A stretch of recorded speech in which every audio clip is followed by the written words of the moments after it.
What is up, Earthnoids and Spacenoids? I am just a simple new type, and in this episode we are diving into the manga Char's Deleted Affair, Portrait of a Young Comet. This story will take place immediately after the end of Mobile Suit Gundam, during the fall of A Baoa Qu. We will see how Char escaped the asteroid fortress and follow him as he spends time in exile on the asteroid Axis. So let's get into this. We once again start our story with the fall of A Baoa Qu in December of UC 0079. The last we saw of Char Aznable was him killing Kycilia Zabi. So how does Char escape? Why, with the help of Lala's ghost, of course. He tries to get to the hangar, but he is met with a GM. He barely escapes the attack and thanks Lala. He says that new types weren't meant to be tools of war. Char spots a Guazine. On board is Zena and Minova Zabi being watched by Makuve. Wait.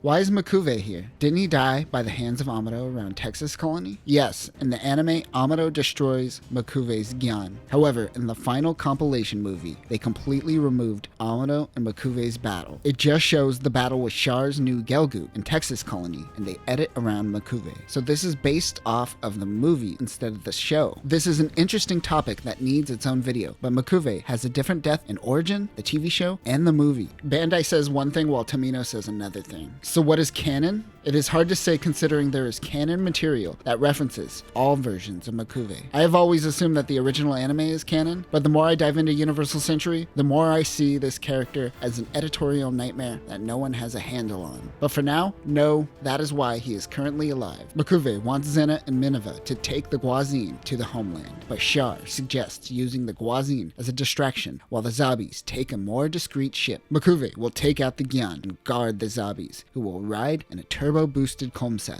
He goes to find the hangar chief and asks if there is a mobile suit that he could use. Their chief mechanic tells him that the only one left is Captain Char's old mobile suit. Char says, lucky him. The mechanic realizes he is talking to Char. He recently just fixed up a Gelgoot commander type. This was damaged during the White Base assault that killed Lala. Once he came to A Baoa Qu, he switched over to the Jian. Char launches alongside the Guazine. A Salamis-class ship takes the bait and send out GMs to capture the Zabis. Meanwhile, Makuve and the Gyan and the Zabis in the Komsai escape safely. Char takes out 12 mobile suits within 2 minutes. They notice the Komsai and realize that the Guazine is a distraction. They go to chase the real Zabis. Char chases, but a GM comes at him with a beam saber. Unfortunately, his verniers aren't working. He can't move. In a great Char moment, he uses his 110mm machine cannon and destroys the gem's arm holding the beam saber. It flies off and Char grabs the arm and the beam saber and stabs the gem. He pushes the mobile suit out towards the Salamis. The Salamis fires. A beam heads towards Makuve and the Komsai, but the down GM gets in front of the blast and takes the brunt of the attack. The Komsai is able to make its escape. Char and the Guazine begin defending A Baoa Qu as much as possible before making their escape. The Guazine goes to pick up the Zabis, who are on the way to Granada. On their way, peace treaties are starting to already happen. They have no choice but to head to Axis. They get into contact with Maharaja Khan, who is currently the leader of Axis. Currently, Axis is located in between Mars and Jupiter. They make their escape to the asteroid.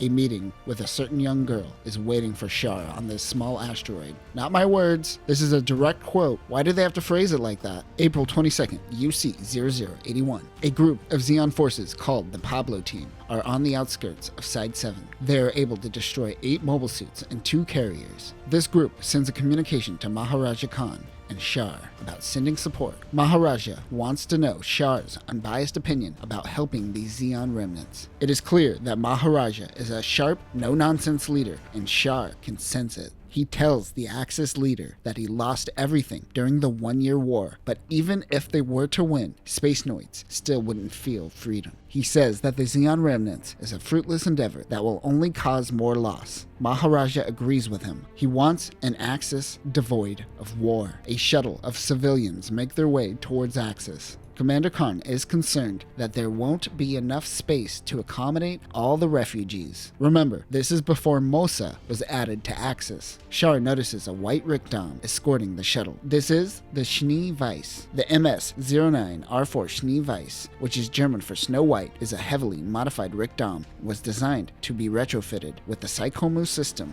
The Psychomu system is bigger than the mobile suit itself. It also has the shoulder thrusters that you will see on the Kubli. Of course, this mobile suit is considered the prototype of the Qubli. So when Quattro saw the Qubli in Zeta Gundam, he knew that Axis took great strides in terms of their technology. The Psychomo system and shoulder thrusters can be detached and become, it's just a Rictom after that. It also has bits, just like the Qubli. Other than that, it has a heat saber and a prototype beam rifle. Although they don't want to fight, they really must step up the defense game. Maharaja shows Char the Zero, the R. The AMA 00GR, Zero-GR, or Zero, the R, is a mobile armor by class only, as this unit borderlines on a mobile fortress. It evolved from the new Zeal, which Annabelle Gato will go on to pilot in UC-0083. This unit has Vulcans, but at the size of this unit, kind of makes them pointless. It also has a mouth mega particle cannon, which is just a beam cannon in the mouth of the unit. It has a mouth? Its main weapon is the eye field generator, which makes the fortress impenetrable to beam weapons. It also has a mega particle cannon. He introduces Char to Captain Enzo Bernini. Enzo wants to be, let's just say, more proactive and less peaceful. Maharaja says that the Zero-GR was ordered by Dozelzabi for Char to use. But after the death of Garmazabi, Char was pulled off his team and began working with Kycelia. Char tells them that mobile armors aren't really his thing. They peer pressure him by saying it was Dozel's dying wish. At that time, the Schnee Weiss begins docking. A young, red-headed girl gets out of the mobile suit. It is a young Haman Khan. They all have high hopes for Haman and the next generation. It is quite clear that she is a new type. A soldier comes to Maharaja. It appears Xena has collapsed. I call this one the "I'm so loyal to my husband, I die right after he does, because my husband was my entire purpose" cliche. This happens in a lot of anime still. It appears she only has a 20% chance of survival. Haman comes in and is concerned about Minerva's future without her mother. Maharaja asks Haman if she wants to meet Char. The next day, Char watches as Haman excels at the simulator. Wait a minute, that isn't a mobile suit uniform. That is an Ava plug suit. Get out of here with that. She tells Char that she wished that this simulator has a Psychomo system. When she says this, it causes Char to have PTSD. He flashes back to Lala's death. This causes Char to be cold and serious with Haman. Meanwhile, the Zeon remnants realize that Axis isn't going to help them. Char is doing a test run with the Zero-GR. Because his mobile armor is closer to a mobile fortress, most pilots use the autopilot and focuses on artillery. But Char is piloting the mobile armor manually, and he is using 3 times normal speed. Natalie Bianchi and Haman are watching Char's piloting skills. Char sees something on the radar and assumes it is a ship, but he is called back to Axis. Haman comes to greet him. As they talk, Char gives his attention to Enzo. This upsets Haman. It seems she has taken a liking to him. Char meets with Maharaja and Hines in regards to a possible mole in Axis receiving messages from outside of Axis. Char mentions that he noticed something in S field. He wants to go investigate, but the commander says it would be too conspicuous. Hines goes instead. Char thinks of Haman. He is visited by the ghost of Lala. She thinks that Char should accept Haman's feelings for him. Wait, how old is Char? Okay. How old is Haman? It is a big cliche to take care of the ones you love in Japan. In the West, we sometimes typically refer to that as grooming, though. Let's move on quickly. Haman wakes up. Something is wrong. She ends up taking a shower. At the same time, Xena slowly passes away in her sleep. While Haman is in the shower, she bursts out in tears and runs to Char. She yells out for Xena and then suddenly passes out. As Char lays her down, he gets a call regarding the death of Xena. Char realizes that Haman was able to sense it. She is quite the strong new type. Back on Earth, EFF is plotting to make moves on Axis, but some are hesitant about starting another war. However, the leader of this meeting, Jamatov Haman, says they will be eliminated. In the hospital, Char brings Haman flowers. He heads out to meet with Natalie for a date. She mentions that no one would ever give up the opportunity to have dinner with Char. As they drive off, and a red hot rod, of course, Haman watches. The vase of flowers breaks. Did she just become Jean Grey? They visit an area that is very underdeveloped. We can assume that this is Mosa, still under construction. She recognizes that Char asked her out because she wants to know more about Haman. Natalie says that the commander asked her to be Haman's friend when she was 10. She was alone as there weren't too many young people on Axis. She exhibited new type abilities very young, and Axis scientists began running tests on her. But these tests were hard on her, and she began refusing her new type powers. It was only recently that she was interested in her power again. but she is unstable. When Char asks Natalie what can help her, she says to Char that you can. He is still the Red Comet. He is a beacon of hope to the people of Axis. Also, he could give her that Red Comet dip. A few tables over, some people are complaining about the food, causing a ruckus. At the table next to them are two men who stand up to the rowdy customers. It just so happens to be Apolli and Roberto.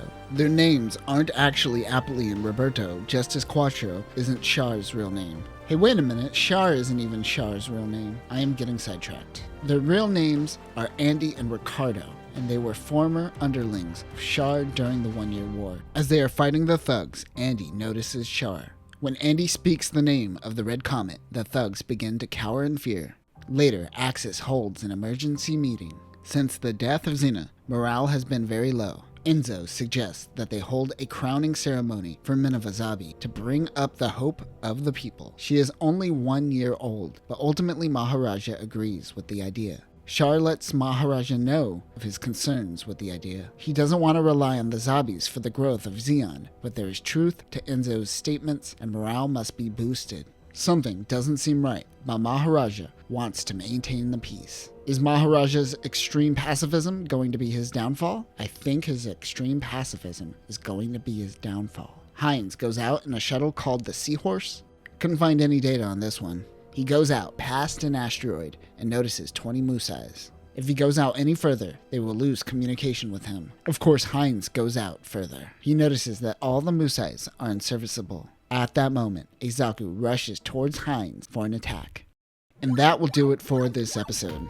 This is a unique intersection of the 1 Year War, Operation Stardust, and the Gryps conflict, so it definitely fills in the gaps, minus the confusion of Makuve. Next time, in Volume 2, Axis Zeon will have to deal with the mysterious fleet before Minavazabi's crowning ceremony. Also, Haman does a live test with her mobile suit, and Char will have to decide if he wants to fight again. But that will do it for now, new types. Just don't think about it. Don't think about it. If you ignore the one thing, this is a pretty good manga, though I don't blame you if you can't ignore it.